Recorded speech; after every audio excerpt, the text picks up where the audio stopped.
গত পর্বে আমরা দেখেছিলাম ইন্ডিয়ান কিং শাহরুখ খানের জীবন সম্পর্কে এবং তার মোট সম্পদের পরিমাণ সম্পর্কে। আজকের পর্বে আমরা এমন একজন মানুষের সম্পর্কে কথা বলবো যিনি জন্ম নিয়েছিলেন একজন দরিদ্র মালির ঘরে, কিন্তু তিনি আজ বিশ্বসেরা খেলোয়াড়। তিনি হচ্ছেন পৃথিবীর অন্যতম সেরা ফুটবলার, যার নাম হচ্ছে ক্রিস্টিয়ানো রোনালদো। এবং আপনাদের মধ্যে এমন কেউ মনে হয় না আছে যে তাকে চেনেন না। এবং বর্তমানে তিনি সৌদি ক্লাব আল নাসারের হয়ে খেলে থাকেন। তার আয় 2022-23 অর্থ বছরে 275 মিলিয়ন ইউএস ডলার। এর মধ্যে তার স্যালারি হচ্ছে 210 মিলিয়ন ইউএস ডলার এবং বিভিন্ন স্পন্সর থেকে পায় 60 মিলিয়ন ইউএস ডলার। গত 2018-19 অর্থ বছরে তিনি আয় করেছেন প্রায় 1000 কোটি টাকা। কিন্তু অনেকেই জানেন না, সফলতার চরম শিখরে বসা রোনালদোর জীবন শুরু হয়েছিল একটি ভাঙ্গা টিনের ঘরে। তো আজকে আমরা এই ভিডিওতে ক্রিস্টিয়ানো রোনালদো শুরু থেকে এ পর্যন্ত কিভাবে আসলো তা সম্পর্কে জানবো। ক্রিস্টিয়ানো রোনালদো 5 ফেব্রুয়ারি 1985 সালে পর্তুগালের শহর আনচালে জন্মগ্রহণ করেন এবং তিনি যখন পেটে ছিলেন, সংসারের অভাবের কারণে তার বাবা চাচ্ছিলেন তার মাকে অবসর করাতে, কিন্তু তার মা তাকে জন্ম দেয়। তার মা তাকে জন্ম দিতে চায়নি, এজন্য রোনালদো মাঝে মাঝে তার মাকে দুষ্টুমি করে বলে যে, তোমরা আমাকে জন্ম দিতে চাওনি, কিন্তু দেখো আমি তোমাদের সবার অভাব দূর করেছি। তো যাই হোক, তার পুরো নাম হচ্ছে ক্রিস্টিয়ানো রোনালদো দস সান্তোস অ্যাভেইরো। রোনালদোর বাবা আমেরিকান প্রেসিডেন্ট রোনাল্ড রিগান এর বড় ফ্যান ছিল এবং ওনার নাম অনুসারে তার নাম রেখেছিলেন রোনালদো। রোনালদোর পরিবারে রোনালদো ছাড়াও তার বাবা, মা, 2 ভাই, 1 বোন ছিল, কিন্তু রোনালদো ছিল সবচেয়ে ছোট। রোনালদোর বাবা ওই শহরে বাগান পরিষ্কার বা মালির কাজ করত। ক্রিস্টিয়ানো রোনালদো অনেক ছোটবেলা থেকেই ফুটবল খেলা শুরু করে দিয়েছিল এবং ফুটবল ছিল তার কাছে নেশার মতো। তিনি ছোটবেলাতেই এত ভালো ফুটবল খেলতেন যে মাত্র 8 বছর বয়সেই তিনি স্থানীয় ফুটবল ক্লাবের নজরে পড়ে যায় এবং তারা তাকে ভর্তি করিয়ে নেয়। রোনালদোর মায়ের নাম হচ্ছে মারিয়া দস সান্তোস এবং রোনালদোর মা ছোটবেলা থেকেই রোনালদোকে ক্রাই বেবি বলে ডাক, কারণ রোনালদো কোনো খেলায় হেরে গেলে বা ভালো স্কোর করতে না পারলে খেলার মাঠেই কান্না শুরু করে দিত। এবং রোনালদো ফুটবলের প্রতি এতটাই আসক্ত ছিলেন যে তাকে স্কুলের ক্লাসের চেয়ে মাঠেই বেশি দেখা যেত এবং দিন দিন তার সুনাম এতটাই বেড়ে গিয়েছিল যে মাত্র 10 বছর বয়সেই পর্তুগালের সবচেয়ে বড় ক্লাব তাকে সদস্য বানিয়ে ভর্তি করিয়ে নেয়। এবং এমন একটি বড় ক্লাবের সুযোগ পাওয়ার পর তিনি টানা 2 বছর প্র্যাকটিস করতে থাকেন এবং রোনালদো এক সাক্ষাৎকারে বলে থাকেন এই সফলতার জন্য তার বন্ধু আলবার্টের কাছে তিনি অনেক কৃতজ্ঞ। রোনালদো এবং আলবার্ট একই ক্লাবে খেলতেন এবং একদিন দেশের সেরা ফুটবলারদের বাছাই করতে পর্তুগালের রাজধানীর সরকারি club official of sporting Lipson আসে তাদের ক্লাবে এবং একটি ম্যাচের আয়োজন করা হয় এবং বিচারকরা বলে দেয় সবচেয়ে বেশি যে গোল করতে পারবে তাকেই আমরা সিলেক্ট করে আমাদের ফুটবল একাডেমিতে ভর্তি করে নেব। এবং ওই ম্যাচে রোনালদোর দল 3-0 গোলে জয়লাভ করে, যার প্রথম গোল দিয়েছিল রোনালদো এবং দ্বিতীয় গোল দিয়েছিল তার বন্ধু আলবার্ট। কিন্তু তৃতীয় গোল দেওয়ার সময় ঘটে নাটকীয় ঘটনা। রোনালদোর বন্ধু আলবার্ট গোল দেওয়ার জন্য গোল পোস্টের কাছে শুধুমাত্র ফুটবলে একটু হালকা লাথি দিলেই গোল হয়ে যেত, কিন্তু সেটা না করে বলটি রোনালদোর পায়ের কাছে দিয়ে দেয় এবং রোনালদোকে দিয়ে গোল করান, যার জন্য রোনালদো ন্যাশনাল একাডেমিতে সুযোগ পায়। এবং এরপর রোনালদো তার বন্ধু আলবার্টকে জিজ্ঞেস করেছিল এমনটা কেন করলো সে। তখন আলবার্ট তাকে উত্তর দিয়েছিল যে তুমি আমার চেয়ে অনেক ভালো ফুটবলার এবং এই সুযোগটি তোমার প্রয়োজন রয়েছে। এই ঘটনার পর রোনালদো আলবার্টের বন্ধুত্ব চির অমর হয়ে যায় এবং রোনালদো এখনও তার সফলতার জন্য আলবার্টের প্রতি অনেক কৃতজ্ঞ প্রকাশ করে। এবং লিপসন ফুটবল একাডেমিতে সুযোগ পাওয়ার পর রোনালদো মাত্র বাংলাদেশি 1500 টাকার বিনিময়ে একাডেমির সাথে চুক্তিবদ্ধ হয় এবং এরপর মাত্র 12 বছর বয়সেই রোনালদোকে তার পরিবার ছেড়ে পাড়ি দিতে হয় পর্তুগালের রাজধানী লিপসন শহরে। এবং এত ছোট বয়সে পরিবার ছেড়ে দূরে যেতে খুব কষ্ট হচ্ছিল রোনালদোর বয়স যখন 15 বছর, তখন তার মা বাবা জানতে পারেন যে রোনালদো একটি সমস্যায় ভুগছেন এবং এরপর তার মা বাবা রোনালদোকে নিয়ে ডাক্তারের কাছে যায় এবং সেখানে গিয়ে দেখা যায় রোনালদোর বড় ধরনের হার্ট প্রবলেম রয়েছে এবং ডক্টর তাকে সাফ জানিয়ে দেয় যে রোনালদোকে সম্পূর্ণরূপে দৌড়াদৌড়ি এবং ফুটবল খেলা বাদ দিতে হবে এবং নয়তো হার্ট সার্জারি করতে হবে এবং হার্ট সার্জারির ফলে তার মৃত্যুর ঝুঁকিও থাকতে পারে। এবং একজন ফুটবল পাগল এর জীবন থেকে ফুটবল বাদ দেওয়ার চেয়ে হার্ট সার্জারিকে বেশি সহজ বলে মনে হয়েছে এবং তিনি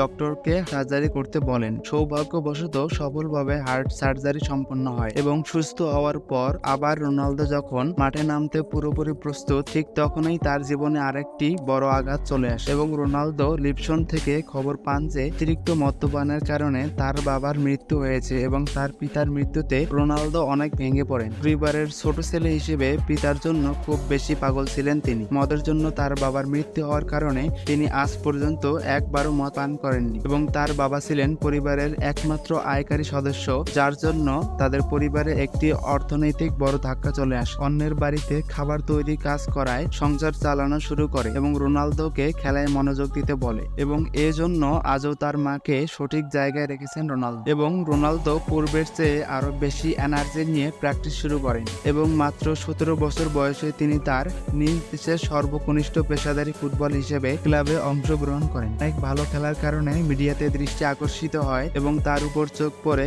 ইংলিশ ক্লাব ম্যানচেস্টারে। 2003 সালে তার বয়স যখন মাত্র 18 বছর, তখন রেকর্ড পরিমাণ 17 মিলিয়ন আমেরিকান ইউএস ডলার, যা বাংলাদেশি টাকায় 144 কোটি টাকা দিয়ে ম্যানচেস্টার ইউনাইটেড তাকে নিয়ে আসেন ইংল্যান্ডের ম্যানচেস্টার ক্লাবে খেলানোর জন্য এবং এক নিমেষে তিনি গরিব থেকে মিলিয়নার হয়ে ওঠেন এবং ওই সময়ে এটি ছিল সর্বকালের সবচেয়ে বড় ট্রান্সফার ফি, যা ওই সময়ে তাকে হাইয়েস্ট পেইড খেলোয়াড় বানিয়ে দিয়েছিল এবং এরপরে তাকে আর কখনোই পিছনে ফিরে তাকাতে হয়নি। তার মাকেও অন্যের বাড়িতে আর কাজ করতে হয়নি। তো ম্যানচেস্টার ইউনাইটেড এসে তিনি 28 নম্বর জার্সি নিয়েছিলেন, কিন্তু ম্যানচেস্টার ইউনাইটেড তাকে 7 নম্বর জার্সি দিয়েছিলেন, কারণ তখন রোনালদো জানতো না যে রোনালদো কি। কিন্তু ম্যানচেস্টার ইউনাইটেড ঠিকই বুঝতে পেরেছিলেন ও হবে দুনিয়ার সবথেকে সেরা ফুটবলার। এরপর লাগাতার প্রিমিয়ার লিগ টাইটেল এবং একটি চ্যাম্পিয়ন লিগ টাইটেল এবং একটি ফিফা ক্লাব ওয়ার্ল্ড কাপ জিতিয়েছে ম্যানচেস্টারকে। এরপরে 2009 সালে স্পেনের রিয়াল মাদ্রিদ রেকর্ড পরিমাণ 132 মিলিয়ন ইউএস ডলার, যা বাংলাদেশি প্রায় 1200 কোটি টাকা দিয়ে দলে নিয়ে নেয়